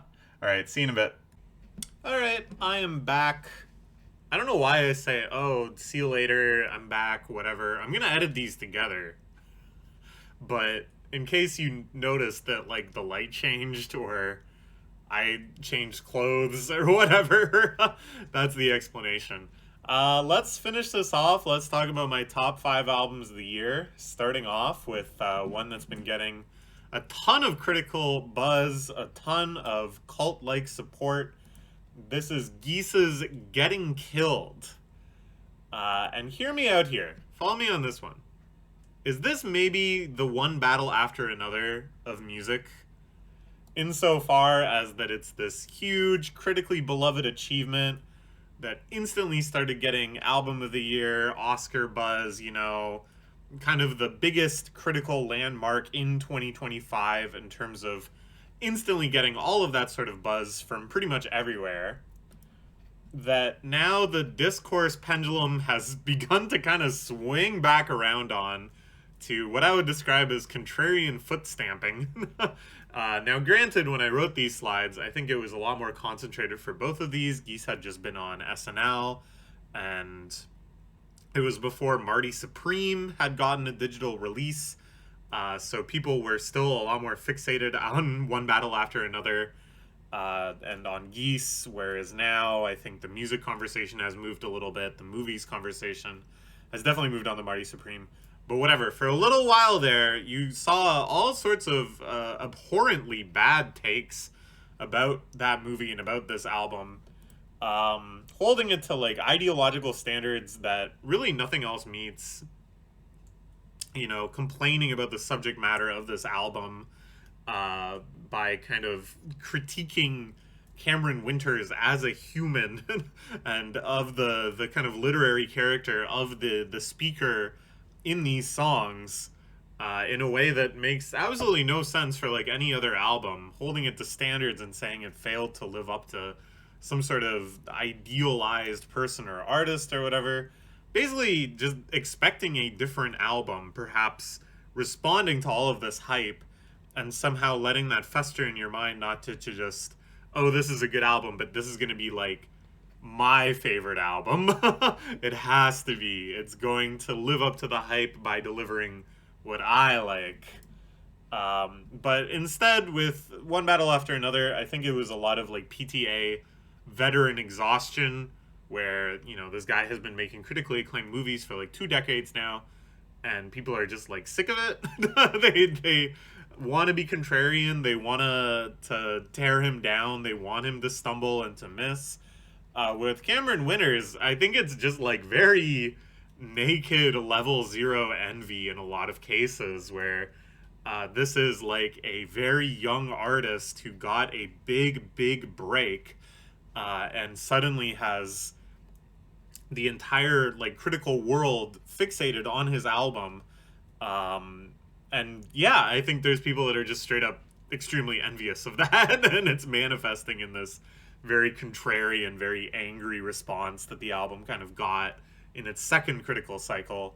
And there's an overlap point too, because Paul Thomas Anderson was filming a Cameron Winters Geese concert in New York for some future documentary or whatever. Also, like one battle after another, I think in my movies review, where I praised that album, I talked about how it was like the best movie for me that year in terms of like its bones, in terms of the elements of it being a movie, if that makes sense. Similarly here, I think this is my album of the year in terms of musical bones. Just the constitutional elements of an album, like the innovative but catchy sound of it, this feeling of moving in a new direction in rock, every track providing this complete arc of novelty and iteration and payoff, both sonically but then also literarily, with the lyrics kind of providing new ideas, kind of like a new topic, and then fully kind of arcing that out. But then the whole album, of course, having this very thematic arc of internal mythologizing in a way that reminds me a lot of like Ants from Up Here or whatever, where it's the kind of like diary writing type language where you start to encodify your own struggles and critical moments in your life and fixations and things, and then just refer to them kind of as shorthand, building all to this one thesis, creating kind of a world within itself. Telling these stories of restless dissatisfaction, of incomplete self-image, of a constant running towards of something elusive, of something that hasn't been grasped. In contrast to, a lot of the albums that we've been talking about, and some of the upcoming albums that are very much about like middle age, about moving into your 30s, about a certain reevaluation of life that occurs there. Here, this is definitely an album made by somebody in their early 20s, I think. It's not even one that I like really relate to much anymore. Thankfully, it's not one that when he sings about these things, I'm like, yeah, that is my current preoccupation. No, it's much more like nostalgic, I guess. It's much more a very realized and evocative and moving portrayal of a life that I thankfully grew out of. Yeah, stuff that I can't even relate to much anymore, but that is kind of nice too. It is almost nostalgic in a way. But man, the sound on here is just so gorgeous. The chorus is so sing-alongable. It feels classic. It feels timeless. Not that the musical comparison is one to one, but in a lot of ways, this feels like a Talking Heads album that I just hadn't listened to yet, you know? Something from that era that has just kind of always existed, that it has always been critically acclaimed, that when I discovered it felt more familiar than new, that felt, like something that ought to have been there, something foundational. This has this status for me. This automatically kind of had that same this ought to exist feeling as I listened to it. It's pretty amazing that something with this much like literary ambition, that is so high-minded and ambitious in terms of songwriting and stuff, that has clearly so much personal meaning, that is so intimate, reflecting, the Cameron Winters life and journeys and fixations. And yet it's still so catchy too. It's just so much fun and so exciting, and it's great, man. I love it. I love it. My recommended tracks are the title track, which far and away is my favorite on the album. The second half of it, I think, is some of my favorite music released this year, maybe just like ever. That song really, really does something for me. Just something about that groove it builds up and gets into, and a feeling of just kind of radiating everything out along with his long vocal lines. And then 100 Horses, much more bombastic, kind of stampeding, rollicking type track. I really, really love it. Okay, where can we go from here? That was a lot of very high praise. Next, we're going to talk about this mysterious album. This is MPU 106 by the electronic artist MPU 101. And this is something that I encountered just on a whim very early in the year. I just saw that it had gotten uploaded, and it had some tags that sounded good, and the user comments were pretty interesting. So, I don't know, as I said, I was trying to make an effort to listen to more music, to just continually be exploring new albums and stuff. So I threw it on, and immediately I was just transfixed, and it stuck with me the entire year, and into 2026 now. I'm still listening to it pretty often. The whole time I found myself listening to it and constantly reevaluating, trying to discover how exactly it makes me feel. Like I was talking about with Drum like an hour ago or whatever, it kind of feels like another glitched emotion, like another emotion that corresponds to Missing No in the Pokédex, if that makes sense. There's a lot of Boards of Canada-esque aspects. That's what grabbed me first. Really rare air there. I was actually listening to, this is big Boards of Canada news, some of the early tapes, the Some Old Tunes tapes, and the Vox Machina tape were actually ripped properly for the first time ever, totally verified and legitimized, with a actually understood provenance for the first time. So I was revisiting those, listening to those. Really, really amazing stuff. And this specifically does remind me a lot of like early Boards of Canada, like these kind of lost tapes era Boards of Canada before their Warp debut, because it has that same sort of warmth, the analogness of everything, this feeling of kind of an aching dissonance where Just long, sustained, slightly dissonant chords that kind of resolve in little wonky ways that just implant some sort of feeling of unresolved tension and this alien loopiness that feels like it's kind of manifesting from somewhere deep in dream. But here, as with the early Boards of Canada stuff, it's a lot more like pure in its intent, a lot more singular in tone, where, Boards of Canada obviously developed quite a bit of a reputation for its like creepy pasta esque blending in of number stations and strange codified messages and backtracking and kind of like disarming samples that are recontextualized from something cute to something creepy or eerie or whatever. Here, there isn't kind of that second layer. This is all just in service of this kind of ambient electronic music. In construction, it's very ambient, it's very long idea building, very subtle in the ways that it shifts and grows. And in that regard, it reminds me a lot of Gas, specifically the album Pop, which I listened to a ton, which I would always describe to friends and stuff that I was recommending it to as like the good end of music.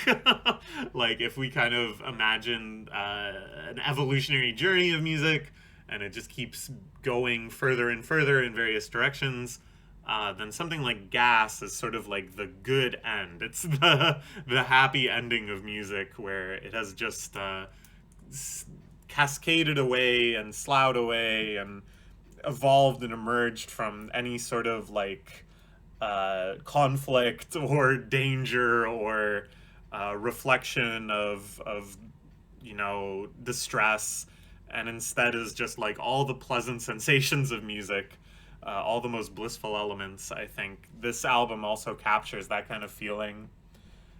And now, after a year of fairly frequent listening, where I would turn to this album quite a bit when I needed something less stimulating, when I needed to relax with just a piece of music, or if I was doing something intense or stressful that I wanted to offset, it became more and more effective as it sort of built up a nostalgia of itself, something that by the end of the year when I was tuning it into, it just felt so warm, so familiar. There's a moment in this movie, Sirat, which I saw recently. Would really, really highly recommend that. Very, very stressful movie, very intense, but really wonderfully done. There's a scene near the end with this synth arpeggio that just sort of flourishes up from somewhere, and it feels quite magical. It seems to indicate that something somewhat magical has happened in the movie. And I'm not going to spoil what. It's very deep into the plot of the movie. But you are definitely meant to take away that although it isn't something totally supernatural, there is like a strange magical quality to what you just witnessed. And it's the feeling of something good happening. It's the feeling of there being something else outside of only dust. that something besides your shadow coming to greet you as you leave and enter, something beyond the handful of dust. It's a little T.S. Eliot references. I don't know why I'm making them. And it's like the arpeggio line isn't the thing itself. It's not that in itself is magical, but the coincidence of that with what you see, with what you've just witnessed, that is kind of like the magic. That is like the signal of seeing magic, and that's the sound of you recognizing that something kind of miraculous has just happened. And just to get a little political here, overall 2025 was a really good year for me. I got a lot of things done that I wanted to. I made progress on a lot of stuff. Every aspect of my personal life was pretty happy. In terms of non-personal stuff, like looking at the state of the world, it was a shit show. It was full of all sorts of horrible, horrible, despairing news. And I found comfort, of course, in retreating, in a sense, to my own interests, to things that were meaningful for me personally, to my own happiness being sort of an escape from the world, and connection, interpersonal connection, obviously, with my partner and with my friends and with my family. And I think this, too, is like a sort of magical sound, this album, I mean, of being able to find momentary retreat that doesn't feel like just head in sand escapism, but instead kind of like turning in another way to see something else, to see something that still feels miraculous, that still feels magical. That when I think about like the happiness that I am able to cultivate and sustain, and the relationships I've built, and the quality of life that I've been able to secure for myself, it's in contrast. It's something that I have to like look for and recognize the magic of, in contrast to something else. And that's a very roundabout way to try to describe the vibes of this album, which also have a lot of very beautiful kind of revelations of synth lines emerging and stuff. Anyways, my recommended tracks are 3100 Beta 2, the opening track, which just foregrounds a whole ton of that warmth and feeling of breath and connection. And then CZ, a later track that's a little more haunting, maybe a little more cryptic, a little more challenging. Again, kind of in that whole spectrum of Boards of Canada, but never feels sinister, never feels like it's not your ally ultimately. Okay, I'm gonna check Discord real quick.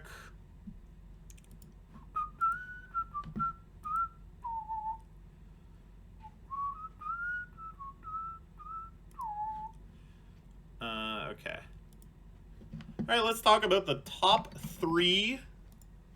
Starting off with this friendly folk here.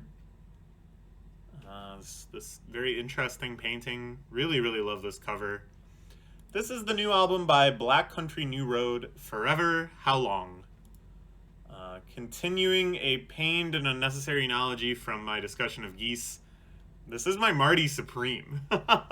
And by that I mean it is just so much like my sort of shit that it almost makes it hard to talk about, because it's like, you know, I'd have to like really get super deep into my own kind of autisms and innermost feelings, which, okay, yeah, I've done that a lot over the course of this video and other videos, but I don't know, it can be a little overwhelming, especially when an album is just so thoroughly built from the ground up, on every structural level, something that I feel like scratches a very particular itch for me.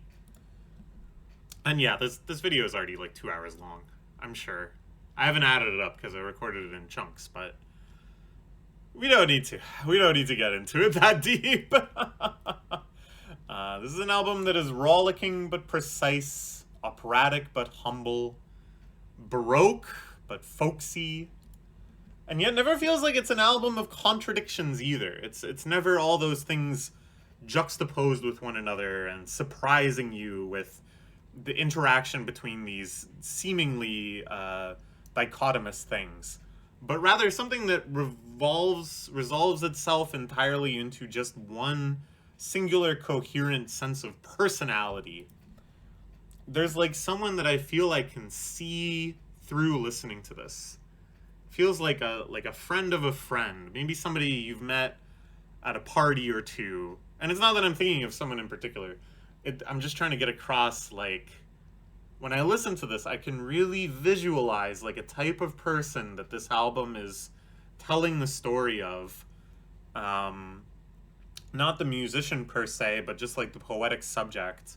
And it feels like someone that I have the familiarity with of having met a dozen times in small batches at various parties, all resolving into this very clear but distant mental image. And what a journey you go on from from this opening bombast through countries of sound and story, through this amazing triple finale of two big finished tracks back to back into this ghostly haunting coda, into surprise super boss stage where suddenly it's like full bore again. I love albums like this where there's a whole bunch of tracks in a row at the end, and each of them still has that like last track aura, you know, where when you're listening to it, you're like, damn, wow, it really all built up to this. This is the climax, this is the finale. And then it goes from that into something that feels like even more like that, or feels like so kind of haunting and minimal that you're like, oh, okay, that's the final fade out. And then boom, no, it's intense again. And oh man. So many songs are very structureless on this album, which I think is really remarkable. They're quite rambling. They don't have the typical kind of verse, chorus, verse structure, but instead just kind of tell a story in many different ways, each verse a little different than the last. Reminds me a lot of Joanna Newsom, which of course is giga praise from a fan like me. Thematically, it also weaves into a singular story and character's journey.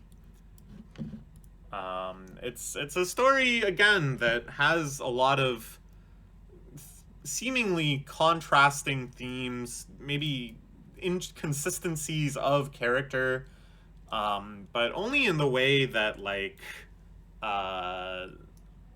somebody's life contains multitudes too. Somebody's life contains so many different periods, so many different fixations at different times.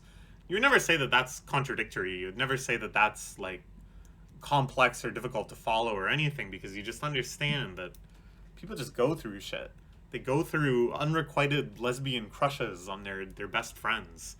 They reckon with the deep betrayal of men, of being bullied, of composing suicide notes, but then also of building this internalized mythology of yourself, of finding ways to cope, to carry you on forward forever. In the end, I think this is actually a very inspiring album, a very beautiful and happy album, that's all about just kind of like summoning up the courage and the self-love to go forward into the day. Very, very different than their previous album, which was all about feeling so pathetic you want to stay in bed. Excellent. Excellent stuff. My recommended tracks are Mary, which is this very minimal, very precise, but very haunting and oddly catchy song about bullying. And For the Cold Country, which is one of the aforementioned kind of big finale tracks. It's so bombastic, it's so huge, the instrumentation is so rollicking and complex. Really, really great stuff. Okay, top 2 time, into the top 2. I'm so excited. A little gassy because I'm so excited. At number 2, we have the PinkPantheress with her album Fancy That. It's really awesome how quickly and unilaterally I came to just absolutely love PinkPantheress. From like, you know, Loki, I think the best part of Boy's a Liar is not the Ice Spice verse, even though everybody likes the Ice Spice verse, and it is great. But I think PinkPantheress singing the hooks and stuff, that's actually the best part. To hearing some of her solo production stuff, hearing the instrumental tracks she was releasing, and going like, whoa, wait, this is like awesome, man. This is like Monkey Ball music. Like, this is like really crazy stuff that she's putting out there. This is awesome. To hearing this and just immediately being so blown away, so addicted, so enamored, thinking like, wow, this is maybe the most perfect pure pop album I've heard in like a long ass time. It's only 20 minutes long. You can throw in Fancy Some More, the remix album, which is great too. Highly recommend that. But the actual Fancy That release is pretty short, but every minute is just like pure audio platinum. So at its core, it still has her very trademark production style, which again is very Monkey Ball esque. You got the breakbeat element. You got these real pulsating bun bun bun bun bun bun bun type synth chords. It has this like lushness to it, this very atmospheric, organic sense of kind of being immersed in this area, in this environment, and almost like a nature.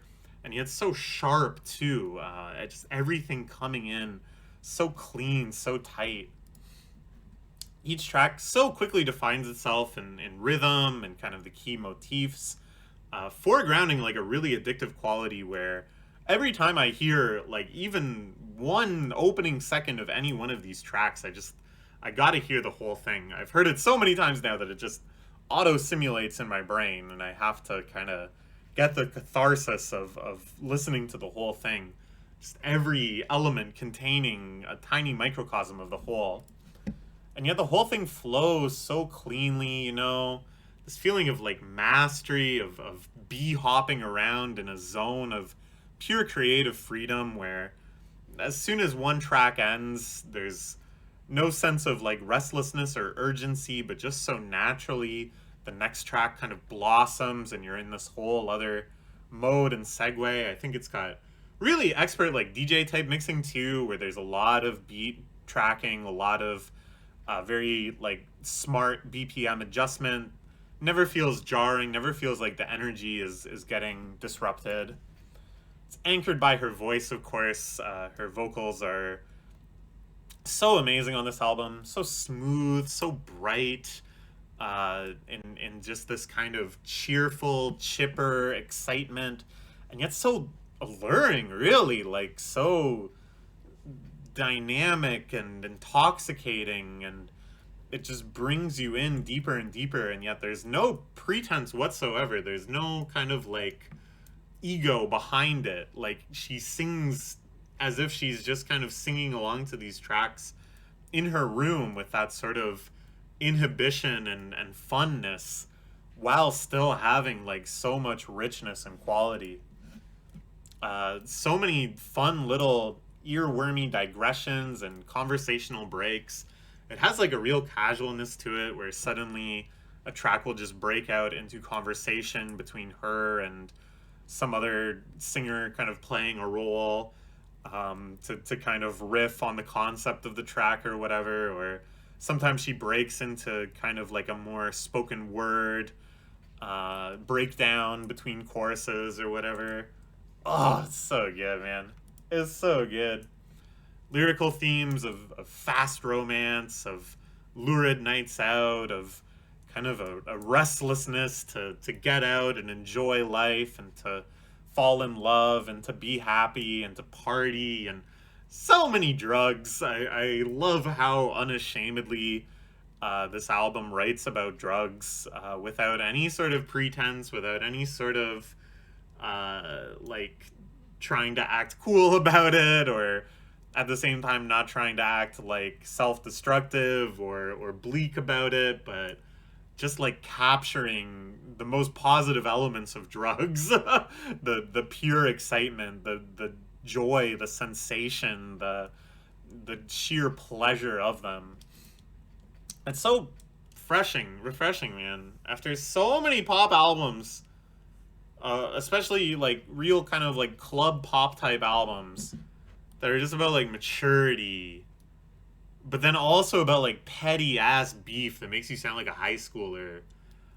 I'm sick of it. I don't care. This is meant to be fun, escapist music that kind of not only represents a lifestyle, but allows you to kind of indulge in the joys of that lifestyle just by hearing it, just by dancing to it, just by singing along to it. Why do I need to hear that you're beefing with each other about some shit I don't care about? Yeah. And to continue my subliminals here, it's all capped off with this really beautiful and unobscured, a straight up explicit tribute to Basement Jaxx. A true ancestor of this sort of club music in Britain. I think very underrated these days, but put out So many bangers, so many super, super catchy songs that she reimagines here. One of their songs, Romeo, and her track, Romeo, singing along to it, coming up with her own verses to it, sampling it extensively, but then also remixing it. As opposed to other pop artists who also claim to be big fans of electronic music from this era, club music in this era, but then just unashamedly rip it off and don't credit them and try to excise any mention of the original artist from any discussion of that album. But now I'm getting into petty beef. Whatever. Anyways, that really struck me. I thought that was a very lovely tribute to people that she recognizes as inspirations, as forerunners of the sort of music that she's making. Really great stuff. It's another album so addictive. I will give it the same award that I gave JPEG Mafia and Danny Brown's Scare in the Hose, where it like actually kind of hurt in like a frustrating, like headachy level when I couldn't listen to this. A very common pattern this year since it came out is that I would listen to it like 3 or 4 times in a row while doing work in the morning. Then I would have my team stand up, and those usually last like half an hour-ish. And for that entire half an hour, it would just be like playing in my head. And I'd be like, can we get out of this call? I'd rather be listening to Fancy That. I need to listen to it again. Oh my God.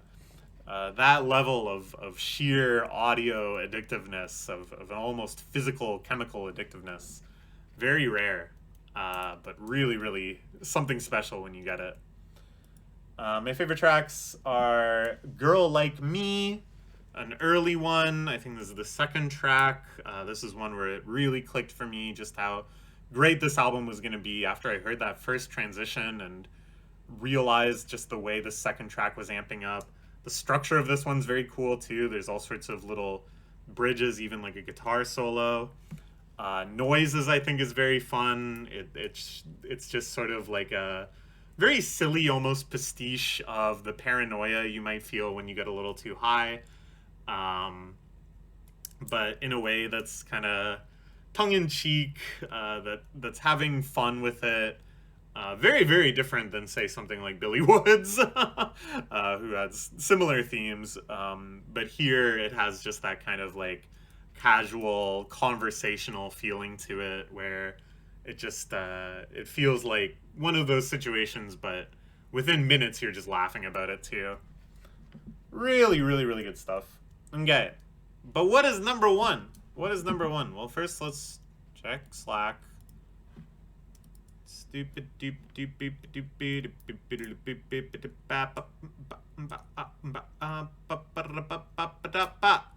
Okay, that's great. Love to get a message on Friday afternoon that's like, hey, you can deal with this after the weekend. And not, hey, please do this now. All right, finally, let's talk about this. Rich Dawson, just Rich. Not Richard anymore. Although I think I did put Richard on the slide, oops. Rich, aka Richard Dawson. End of the middle. In the end, though, you know, I gotta give it up for the big dog Rich. One of my favorite artists working right now.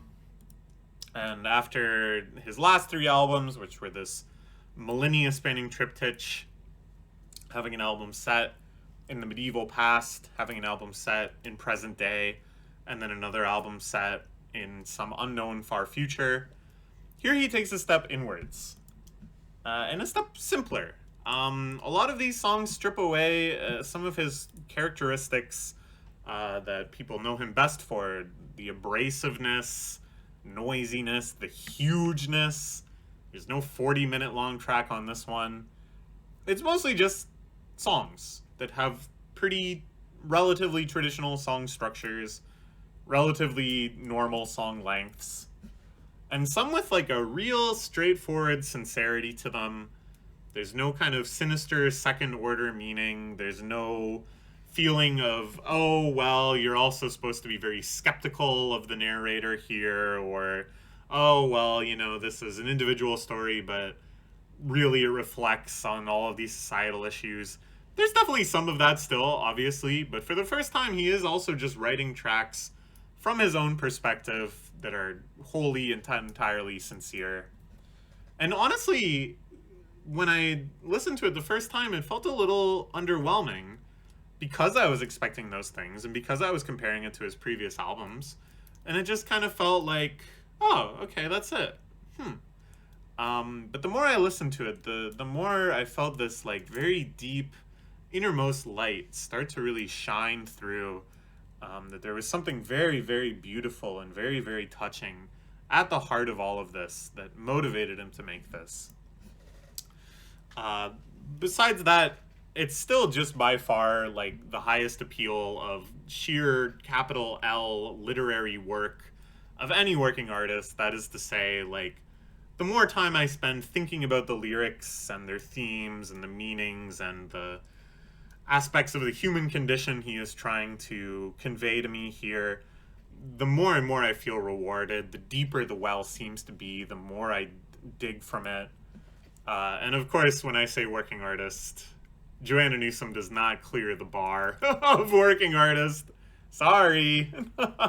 Get back into the studio, please. Isn't your kid old enough by now? You can leave that kid alone for a bit. Go record some music, please.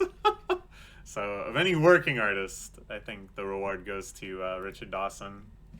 These small character sketches, they're so evocative, so clear. You can really visualize in your mind's eye who he's talking about, what they're doing. Often this is given to you extremely vividly with a lot of detail. And yet they're so deep, too. Like, you really feel that these are complex people you are discovering. So revealing in that it feels like small little details in these sketches are almost not meant to be discovered, not known to the speaker, but instead sort of inferred and unlocked by you. It kind of reminds me of Nosgard when I was reading through Min Kampf. It's rambling, it's very personal, it's very detailed, it's full of tangents as things evoke different memories for him, or he feels the need to swerve into some opinion on something or other. But just like Nosgard, even within that sort of mundanity, even within that relentless thoroughness of life, sometimes it just breaks into something so poetic, so profound that you can kind of feel it glue into your brain and just forevermore be kind of part of your reckoning of the world too. All woven together, of course, by his beautiful guitar work, his angelic falsetto, his rumbling baritone. As I said, this is not his most experimental work, or near it, in terms of instrumentality, in terms of having noisy, abrasive elements or whatever. It is a lot more straightforward. It's a lot more simple, but it's still just as beautiful. Maybe his most beautiful work yet on those metrics.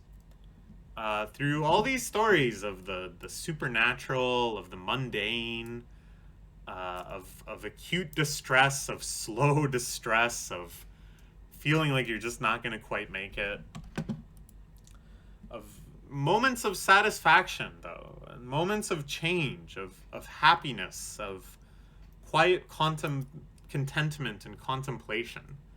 I feel like here he is weaving a picture of middle age. We've talked about a few albums on this list that seem to offer up portraits of middle age, and maybe there's a reason that I'm drawn towards those now as I head into my 35th year of life.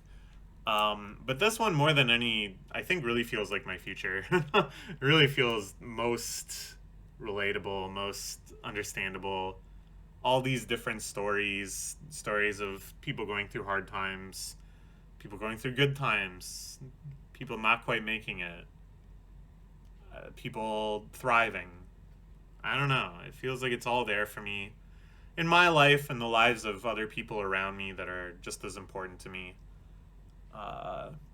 It's stuff. It's profound stuff, man. This is the thick of it, man. We're in the thick of it now. It's the end of youth. We're going strong, though. There's a lot left.